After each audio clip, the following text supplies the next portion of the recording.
Hello friends, आप सब लोगों के बहुत डिमांड थे कि भाई आपने पार्ट 1 बना दिया, क्योंकि आज नेटवर्क मार्केटिंग इंडस्ट्रीज में जो लोग कंपनी को छोड़ के जाते हैं वो इतना माहौल गंदा करते हैं ताकि दूसरे लोग के लिए काम करने के लिए सही वातावरण ही नहीं रहता है।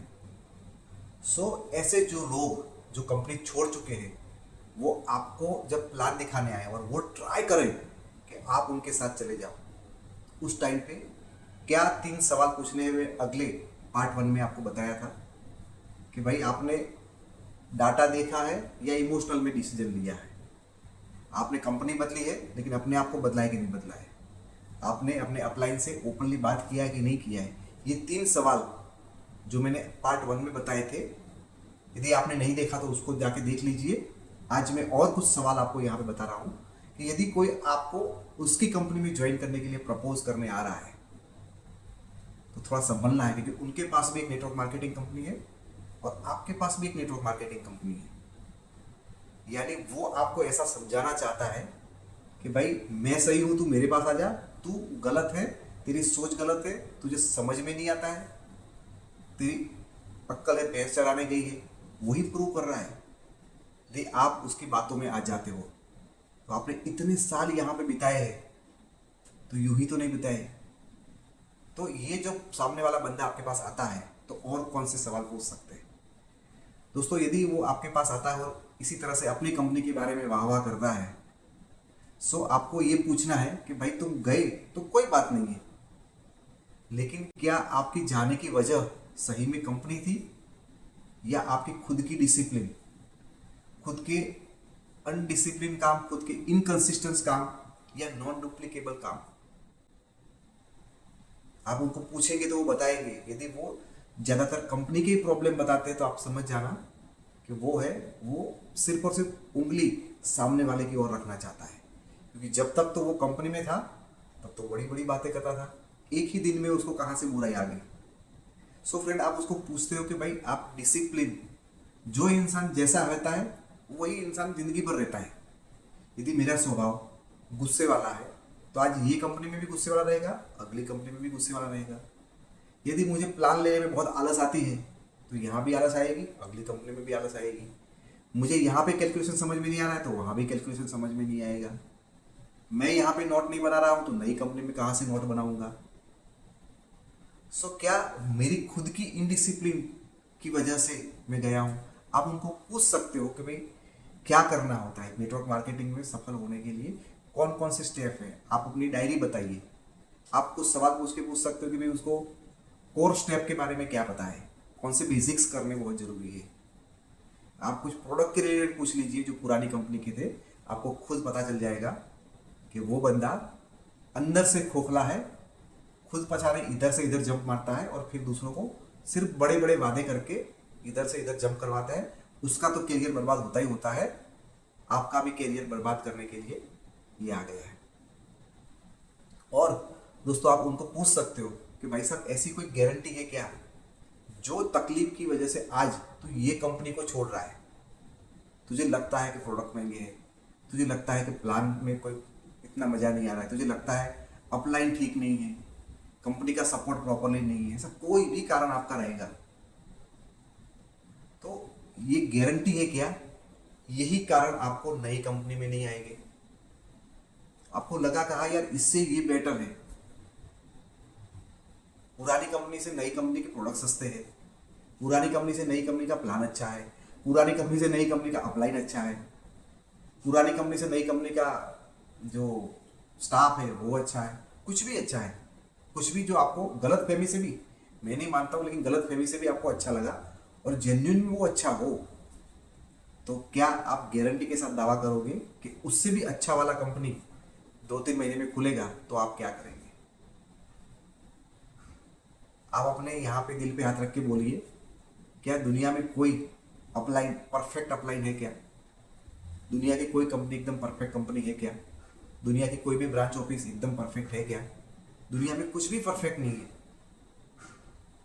आज यहाँ पे प्रॉब्लम आया, यहाँ से छोड़ के चले गए, कल वहाँ पे प्रॉब्लम गया, वहाँ पे छोड़ के जाओगे। ऐसे कितनी जगह पे ऐसे रीजन की वजह से छोड़ के जाओगे।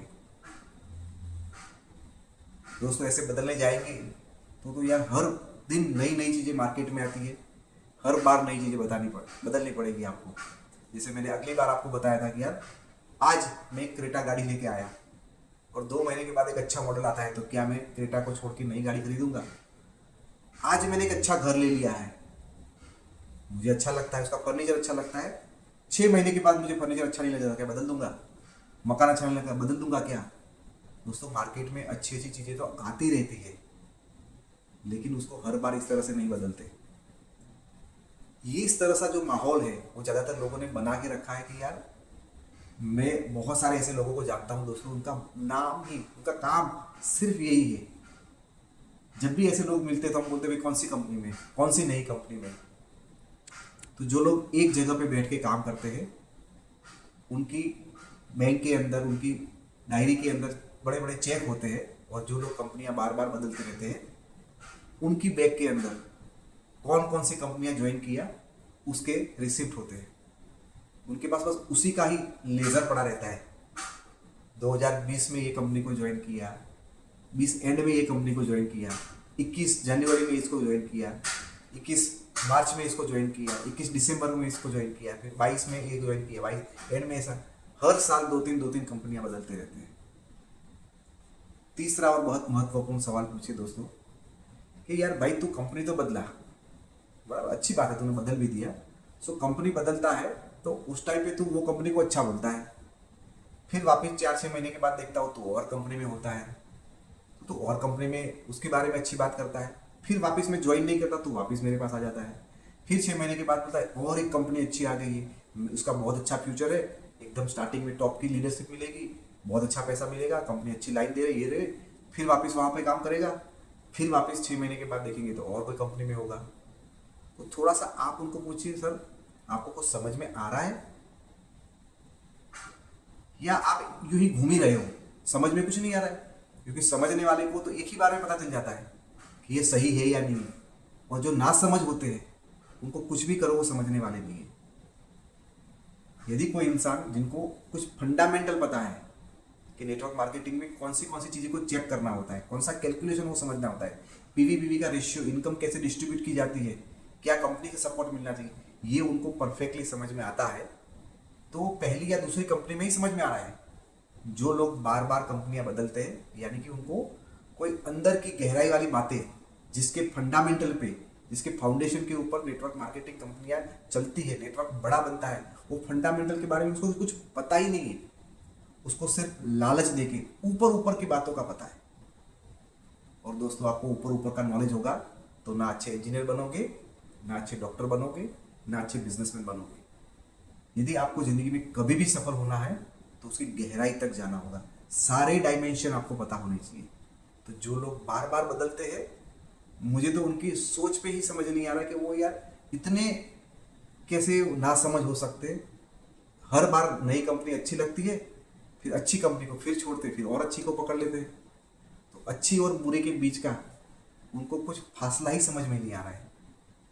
दुनिया स्टैंडर्ड ये चेक करती है और ये लोग स्टैंडर्ड ये वाला चेक करते हैं। सिर्फ कितना एमजी मिलता है, कितनी लाइन मिलती है, कितना खाना मिलता है, कितना फ्लाइट में घूमने मिलता है, बस वही देखते हैं, कैरियर के बारे में नहीं सोचते। सो फ्रेंड, यदि आप नेटवर्क मार्केटिंग कर रहे हैं, सीरियसली ग्रोथ करना चाहते हैं, तो पूरे के पूरे सारी चीज़ों को समझने का प्रयत्न करिए। आप लॉजिकली सारी की सारी जो चीज़ें हैं, छोटे से छोटे कैलकुलेशंस, प्रोडक्ट्स की क्वालिटी, प्रोडक्ट्स के फीचर, ये सारी चीज़ों को अच्छी तरह से समझिए। आप एक्स में करोगे, वाई में करोगे, जेड में करोगे, ए में करोगे, बी में करोगे, सारी कंपनियों में काम करने के फंडामेंटल सेम ही है। काम तो आप ही को करना है। तो अपनी स्किल के ऊपर ध्यान दीजिए, फंडामेंटल पे मजबूत हो जाइए, डिसिप्लिन बन जाइए, डेडिकेटेड बन जाइए, हार्ड वर्कर बन जाइए। आज के ज़माने के हिसाब से डिजिटल टूल का यूज़ करिए। सिर्फ अपने आप को अकेले अकेले मत दौड़ाइए, थोड़ा सा स्मार्ट वर्क कराइए, क्योंकि आज पूरी की पूरी दुनिया अपने उंगलियों के ऊपर है। आपको कुछ भी चाहिए, पैसा उठाना है, उंगली से उठा सकते हैं मोबाइल के थ्रू। आपको कुछ ऑर्डर करना है, ये छोटी सी उंगली से कर सकते हो।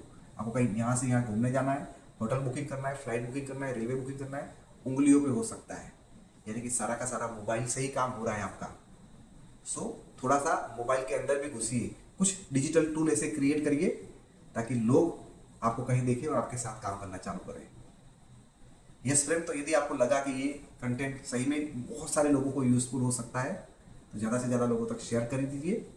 और आपको क्या समझ में आया, आपको कौन सा पॉइंट सबसे अच्छा लगा, वो ज़रा कमेंट में लिख के बता दीजिए मुझे, और हमारे चैनल को सब्सक्राइब कर दीजिए। Thank you very much.